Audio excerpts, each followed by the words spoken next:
Hello folks, I'm Alex, this is Alex Unabridged, and these are my top 10 favourite short stories so far.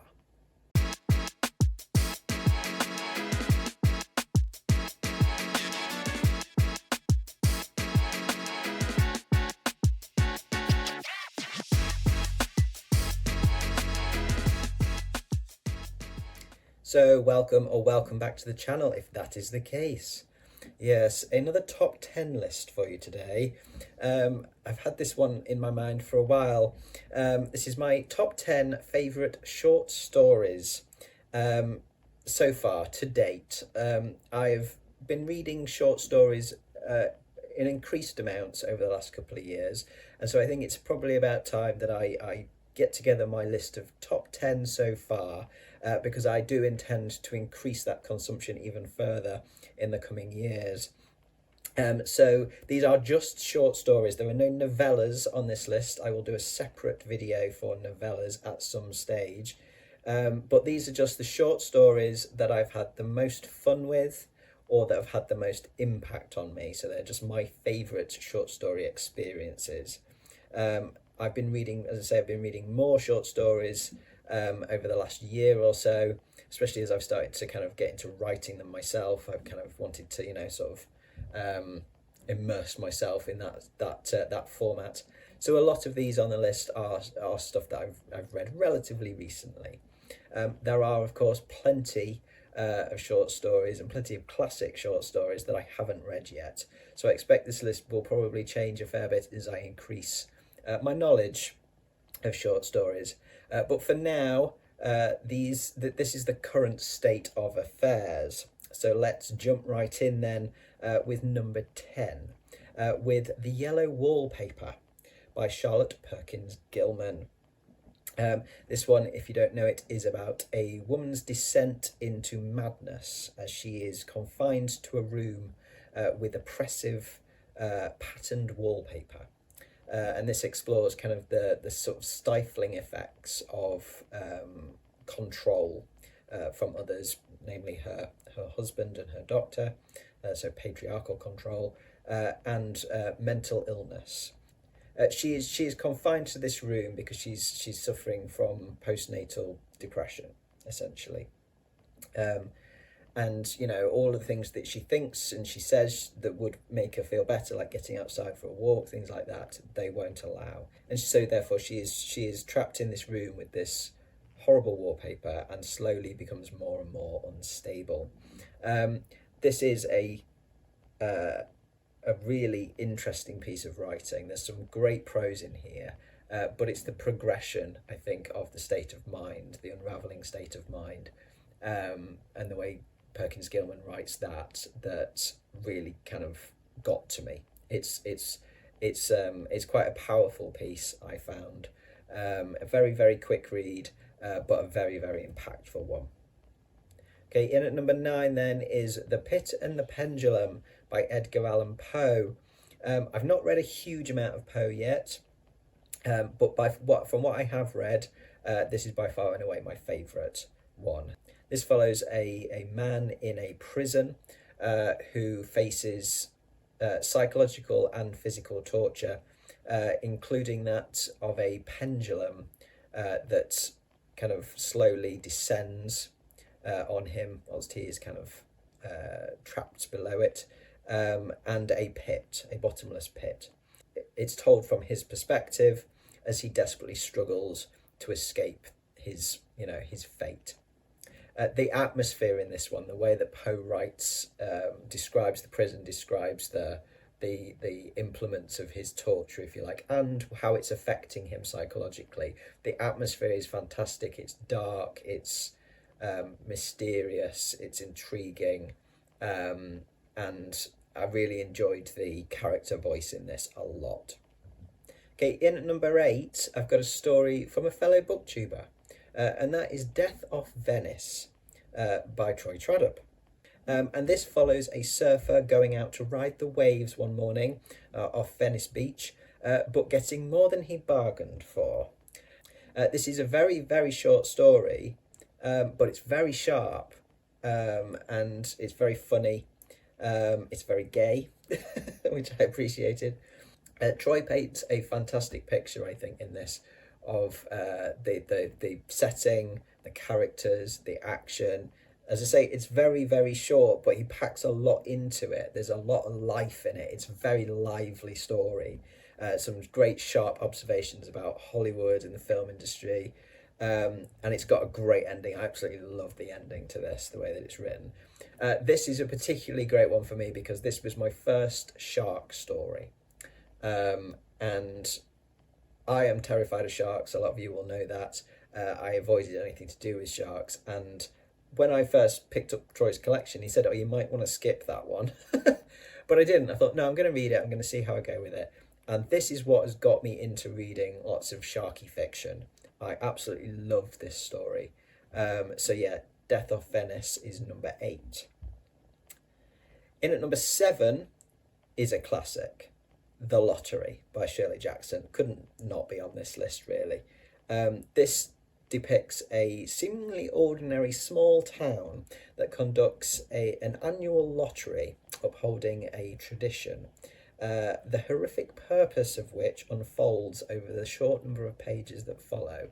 I won't give anything more than that away if you haven't read it. This story is brilliant. The writing in this is brilliant. The way that again Jackson packs so much in to such a short space of time, and you know from the beginning that something is going to happen, something bad is going to happen. But the way she describes, the way she portrays the sort of the small town tradition, the relationships between the members of the community, this idea of upholding this tradition no matter how horrendous it might be, and as I say, just as it drops things in as it goes on, as you start to realize what is going to happen at the end of it. I think it's a fantastic story, and I'm looking forward to reading some more Shirley Jackson next year. Okay, in at number 6 is Puss in Boots by Angela Carter, a story out of the Bloody Chamber collection of stories. This is my favourite in that collection by far.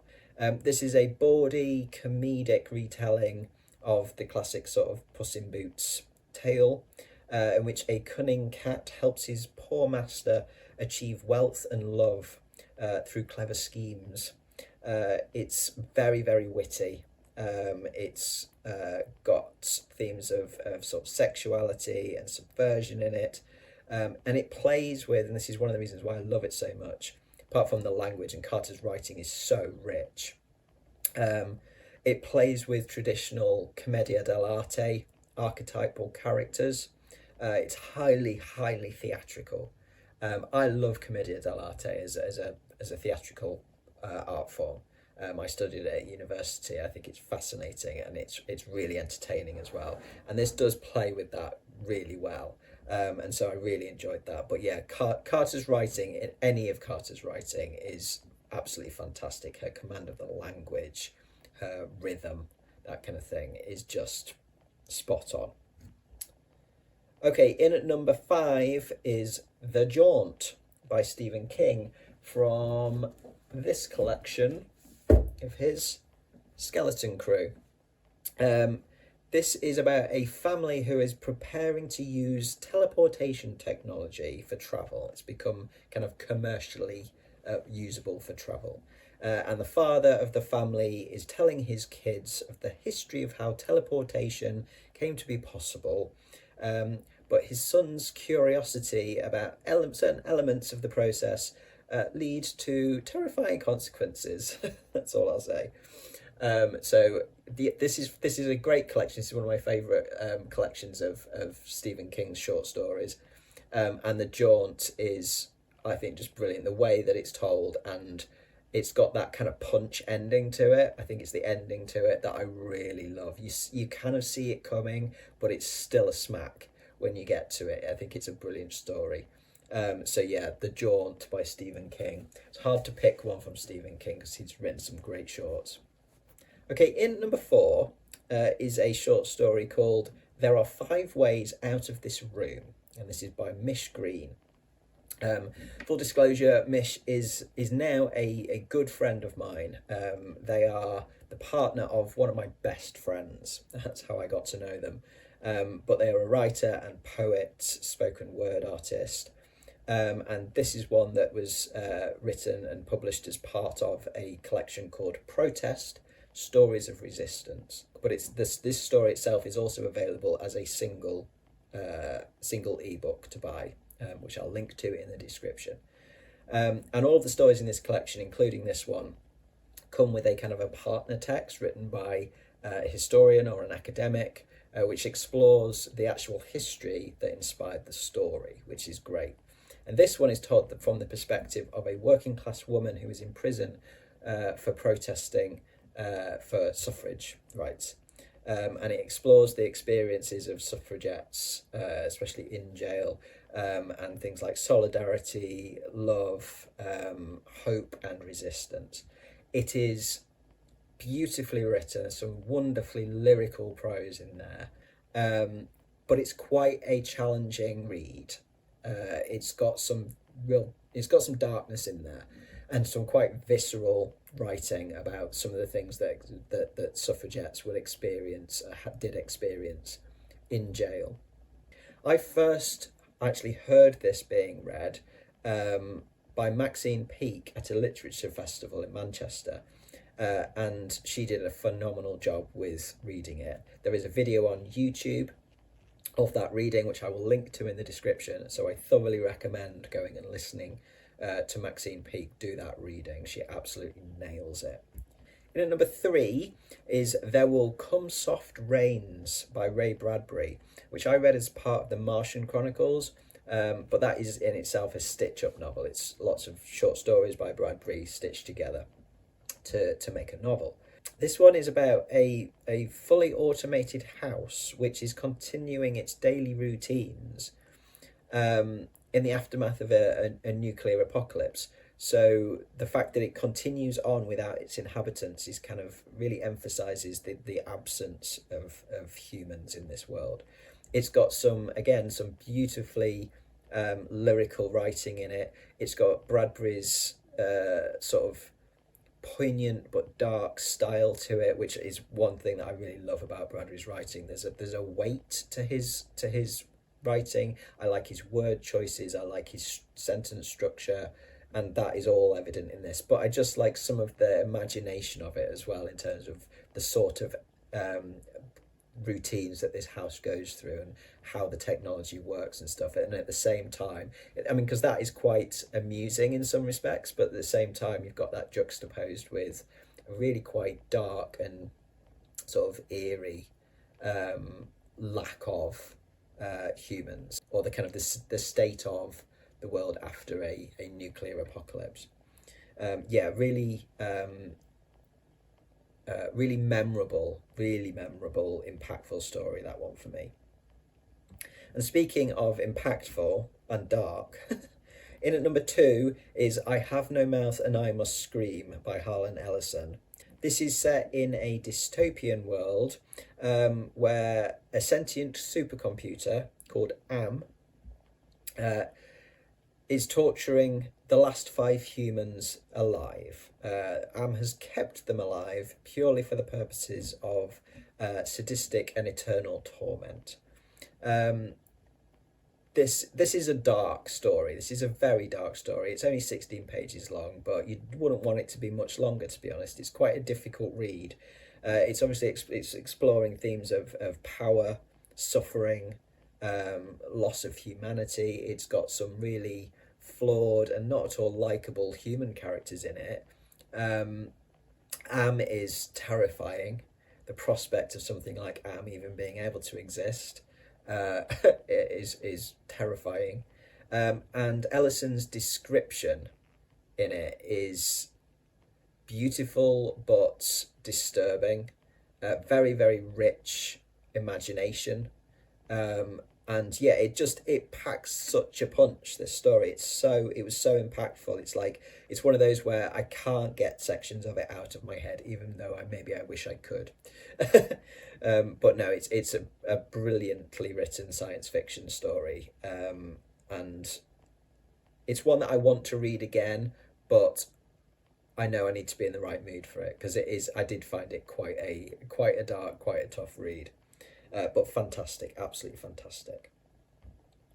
And in at number one, then, my favourite short story to date is The Mezzo Tint by M.R. James.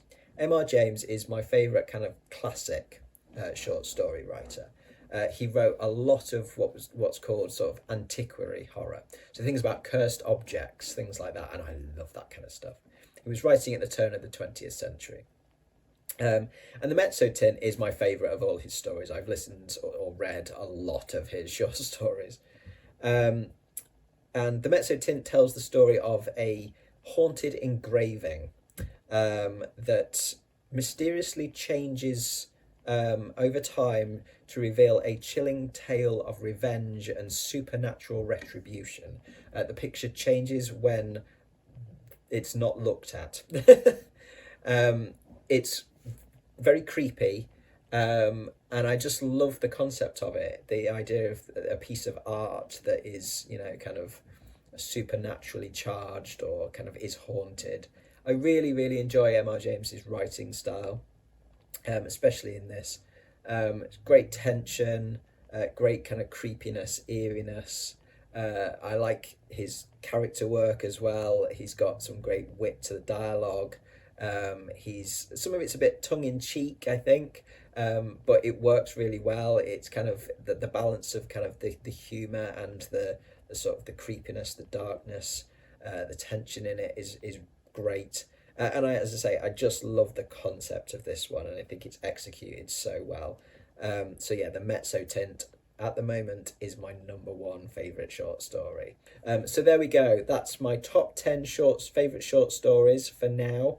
As I say, I'm sure that will change around as I increase my consumption of shorts, but that's where we're sitting for now. So that will do from me today, folks. Thank you very much for watching, as always. Do let me know your thoughts in the comments below. Do let me know what your favourite short story is. Is it one that I've got on my list, or is it something that I'm yet to get to? Something that I maybe need to bump up my priority list? Yeah, do let me know that in the comments. Do let me know recommendations. Always good to get recommendations. I'll be back on Sunday with some more bookish ramblings for you, so I do hope you'll join me then. But from me, for now, that's ta-ra.